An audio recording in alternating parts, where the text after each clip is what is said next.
chờ liền là châu phán này kìm tao nhung hồn vào đó đây thế được tao đang chậm chậm anh mình đã rút đinh vai ở này tay tăng tao này nè cặp bóng này ở đây mới chìm tăng tao này tăng tao mất về ở này nè cặp máu trong vi trở lại máu cặp máu cho chạm con nhom nó phải nhóm thắng tức là chào ơi nó phải nhóm có nhóm hỗ trợ tao qua tới về dân còn đánh mà nhom một bánh nhom lan lo đập tốc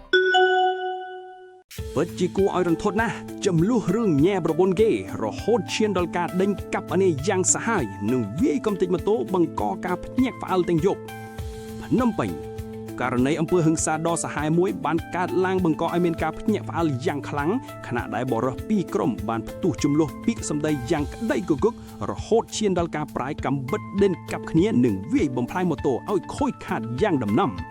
ហេតុការណ៍នេះបានកើតឡើងកាលពីយប់មិញនេះស្ថិតនៅក្បែរតំបន់បន្ទប់ជួលកម្មករក្នុងខណ្ឌពោធិ៍សែនជ័យរាជធានីភ្នំពេញ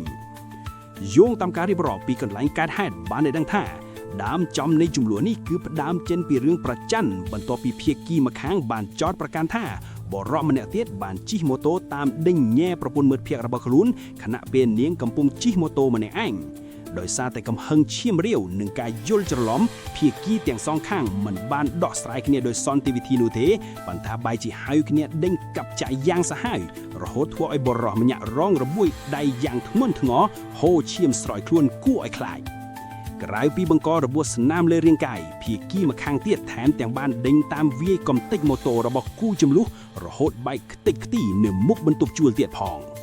ជនរងគ្រោះដែលរងរបួសដៃបានលើកឡើងទាំងក្តីឈឺចាប់ថាទោះបីជាមានរឿងខ្វែងគំនិតគ្នាយ៉ាងណាក៏ដោយក៏មិនគួរប្រើអំពើហិង្សាកាប់ចាក់គ្នាដល់ថ្នាក់នេះដែរខណៈដែលពួកគេសុទ្ធតែជាអ្នកធ្វើការរងចាក់ជាមួយគ្នានិងស្គាល់គ្នាទៀតនោះ